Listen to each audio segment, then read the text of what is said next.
was very consistent with the culture of Oklahoma to eat too much and to walk too little and to smoke too much. We traditionally and consistently had a smoking problem. We've ranked among the lowest for general health status and certainly for smoking and tobacco use rates.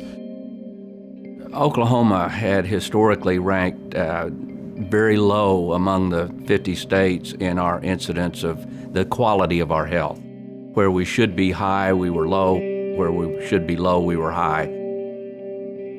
One of the reasons, obviously, that Oklahoma's health ranked low in the nation was because our incidence of smoking ranked high in the nation. You know, the numbers that we used back then, as I recall, there was at least $2 billion a year in lost revenue based on treatment of tobacco-related illnesses and based on lost productivity. You know, they have destroyed so many lives over the years through their deliberate lies. It's not that they didn't know what was going on. They have known for over 50 years what they've been doing, and they have lied about it. I believe nicotine is not addictive, yes. I believe that nicotine is not addictive. I believe that nicotine is not addictive. And I too believe that nicotine is not addictive. I often say that the tobacco industry is the only truly evil legal industry in the United States, and I define evil as somebody who knowingly and willingly harms others for their own enrichment. And that is a perfect description for the tobacco industry. What cigarette do you smoke, Doctor? Once again, the brand named most was Camel. The tobacco industry had never lost a lawsuit and had never settled a lawsuit in its history. No one had ever collected a dime from the tobacco industry for a loved one who died of cancer or for their own illnesses. And that was the climate in Oklahoma when the litigation started.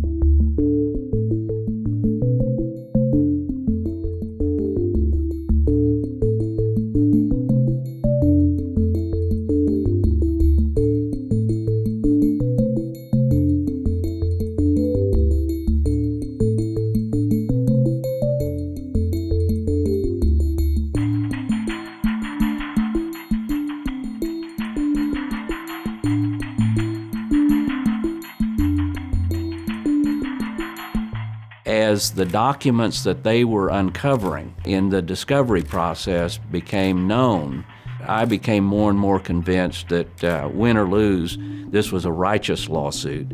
The industry referred to our kids as replacement market. In their own documents, they referred to cigarettes as nicotine delivery devices.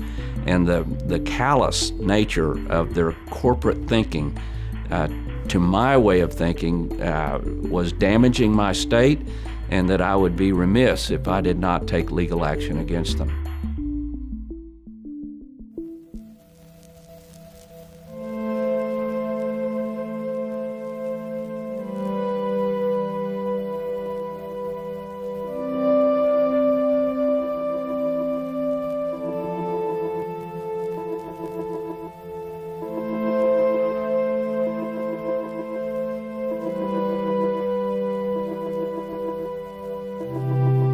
We are here today to announce what we think is, we believe, is the most historic public health achievement in history. We have reached agreement in principle with the tobacco industry.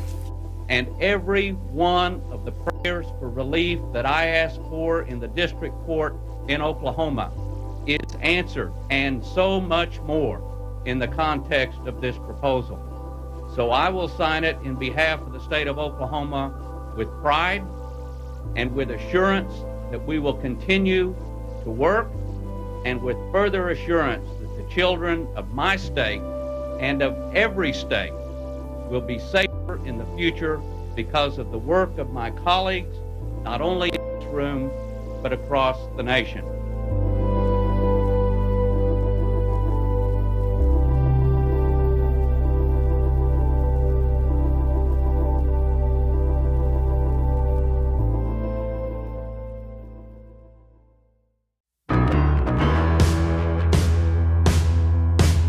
When the money was assured of coming in, we started getting a lot of bond salesmen from New York. They came at a regular time every week nearly to try and convince us to sell a big bond issue and pay for it with the money that was coming in from the tobacco settlement agreement. I think the initial lure of securitization was, particularly in states where they were fiscally squeezed, was, hey, look, we can get $600 million right now and fix our budget hole. Oh, and by the way, we're giving up the next 20 years of MSA payments. The normal budgetary process in Oklahoma is highly short-term in nature. Every year the legislature must certify, or the State Board of Equalization must certify how much money the state is going to have for available spending. Typically there's a focus on meeting short-term needs over the course of a fiscal year, or perhaps 2 fiscal years. You can find a lot of great things every year to spend an awful lot of money for in the legislature. They could have built a lot of roads, they could have built buildings, they could have done a lot of things with the money that was available. And for a state that had needs, that was very, very tempting.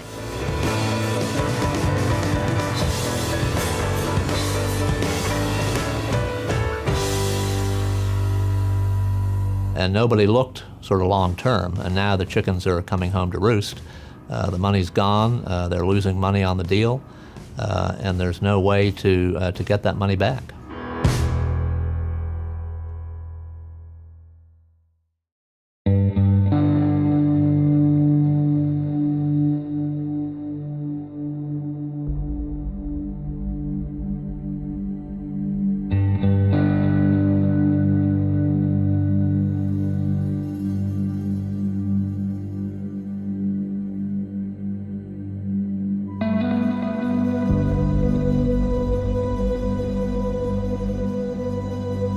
I had the opportunity to be the House author of the legislation 2 times as we tried to create by statute a trust to be the repository for the settlement funds that would come into the state of Oklahoma.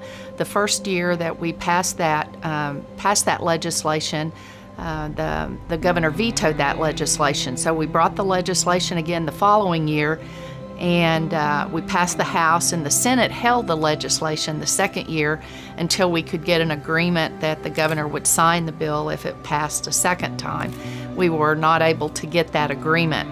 I felt to basically just turn all of this potential money, upwards of $2 billion over 25 years, to the vagaries of the legislative political process without any input from professionals on the outside and executive branch officials on the inside with our own State Department of Health and other agencies was a mistake. The following year, the Senate and the House leadership came to an agreement to use the opportunity to make a constitutional change by a state question. And so State Question 692 was put on the ballot. And ultimately, it passed by a 2-to-1 margin.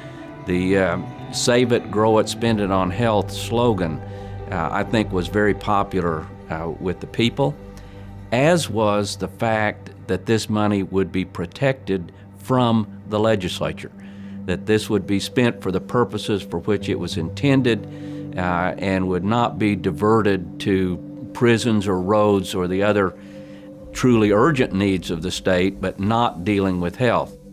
So it passed, and the apparatus was set up, and the rest is history.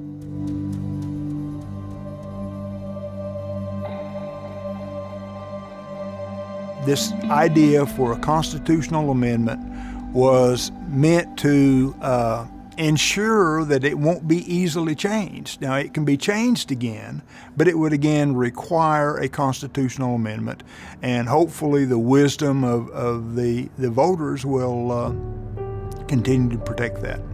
Well, my first impression was that this is the way to go. In other words, to have the public involved in the decision by a constitutional amendment was wise public policy. And I think in terms of how this whole process was constructed, to have a vigorous debate and then find the best idea and move that forward was the reason I think that we can look back with considerable pride as a state that we did it in the right way.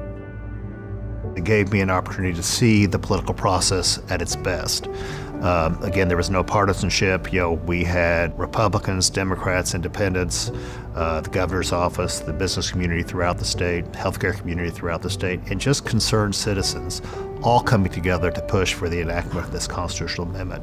There were other states that established trust funds, but they were statutory, which meant the first time the state got into a fiscal crunch, the legislature could rate it and take the money, and that has happened in other states.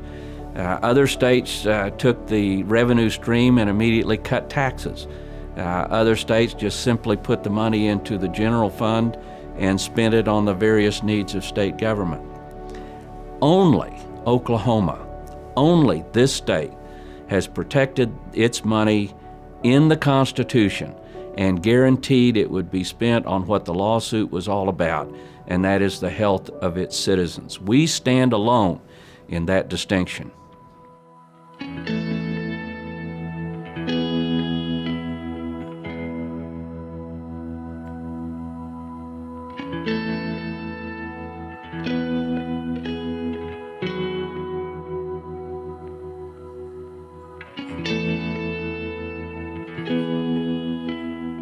Under the terms of the constitutional amendment, as the folks know, two separate boards are created.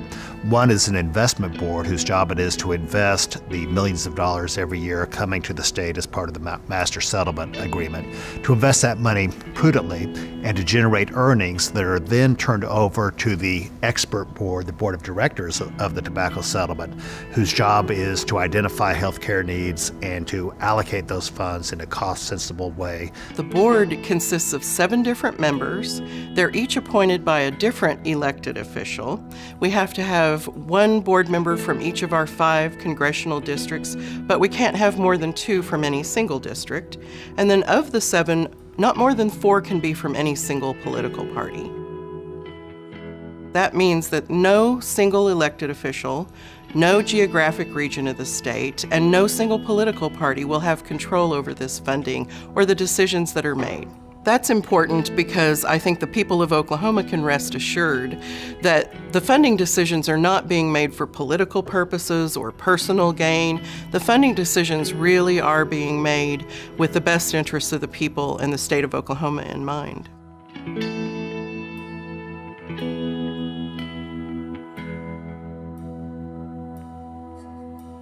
Oklahoma is the model for the rest of the nation because we were the first and the only state that protected our master settlement agreement money, or tobacco settlement money, by the formation of the TSET, which I think is great wisdom back that many years ago, that we would set aside that money so we would have it for future generations. You know, I think all of us look at what Oklahoma has done with their master settlement funds as very forward-thinking. This is not a battle that is won in years. It's really won in decades. You can't just do best practices for a year and expect it to magically be the silver bullet that's going to solve everything. You've got to keep that commitment over time, and that's what Oklahoma has been able to do through the specific model that they set up, which was unique. What Oklahoma did in the beginning to set up the TSET program as a sustainable model for comprehensive tobacco control was stellar.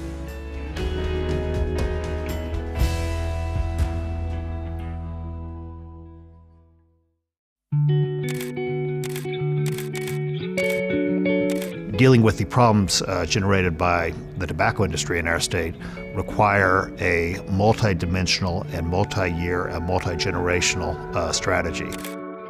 You must have a perpetual program to deal with problems that are going to be perpetual in their nature.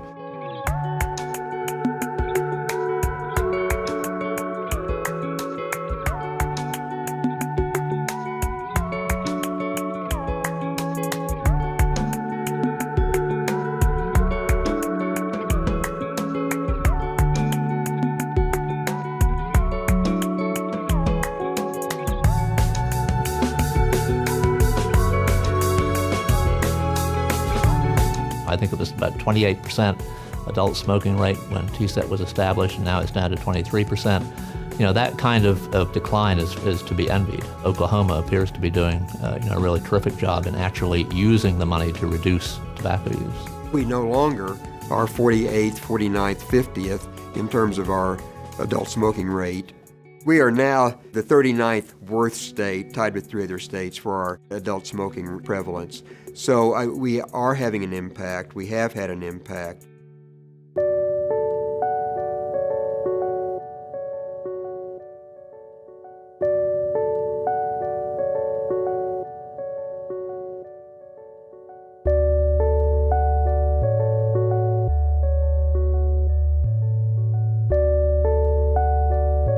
We chose programs that we thought could get the most bang for the buck. And one of the first was the Quit Line, or Helpline as it's called now, which could have statewide impact, would give people an opportunity to call in and get a counselor and help them stop.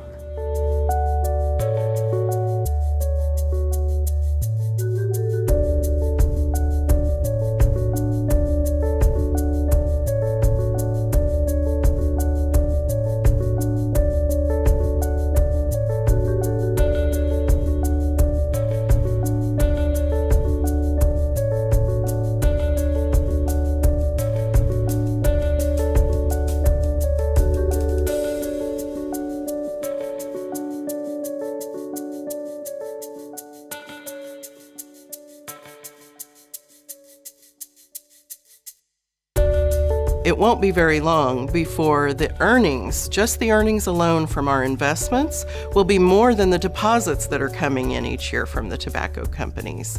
That's the kind of genius, that's the kind of strategy that really is a very long-term commitment to Oklahoma, to the revenue that'll be generated and to the programs that will be funded and to the improvement in health status. This fund is actually going to be there long past I'm gone. Long past my children, my grandchildren are gone. This will be there for generations.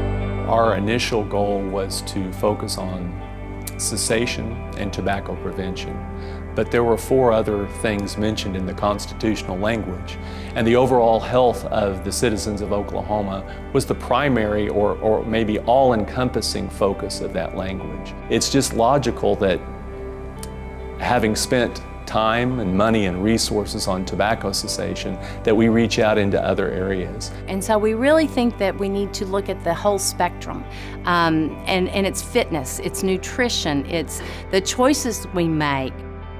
And I think it's really starting to resonate that we've got to be more responsible to our health. And I think it's great that we have an organization with the resources that TSET's going to have, has now and will have in the future, to really make a difference.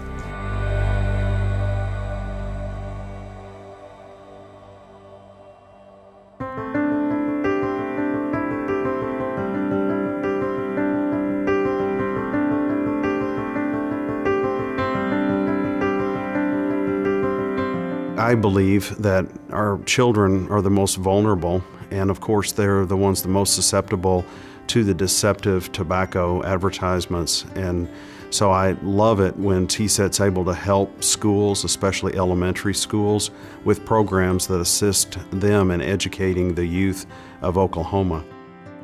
Communities of excellence are local communities who have been awarded grants to make a difference.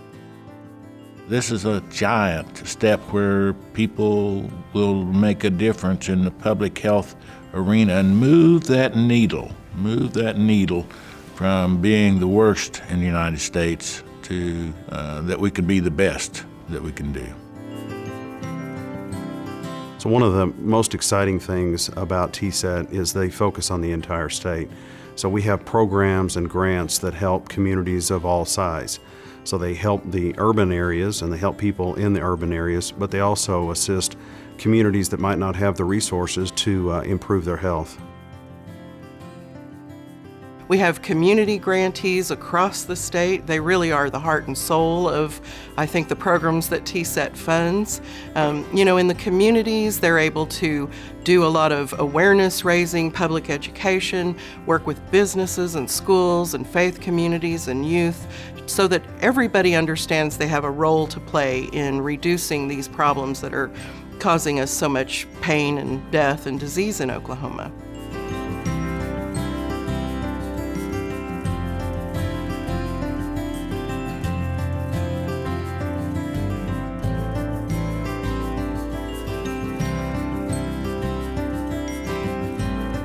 We've felt an obligation to try to help find cures and treatments for diseases that were caused by tobacco.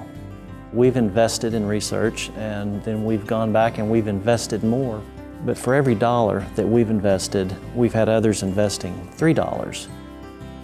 We have made a significant investment in the Stevenson Cancer Center and the Oklahoma Center for Adult Stem Cell Research and the Oklahoma Tobacco Research Center. Our funding helps them leverage other resources so that they can recruit new scientists to the area. And I'm very pleased to say that because of TSET funding, the Stevenson Cancer Center's Phase 1 clinical trials is now among the top 10 in the nation. Oklahoma went from basically never discussed in terms of clinical trials for cancer care to being a major player in the United States.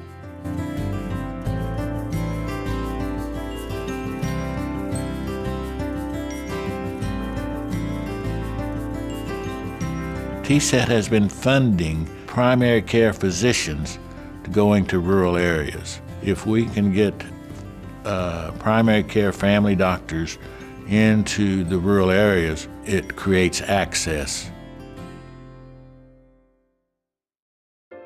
I believe that my involvement with the TSET creation certainly ranks at the top of all of the legislation that I've had offered and dealt with, and I'm very, very proud of it. This was the best decision that the people of Oklahoma have ever made regarding how they dealt with the funding stream coming in to help the people of Oklahoma and to improve the health and the society in Oklahoma is tremendously satisfying to me.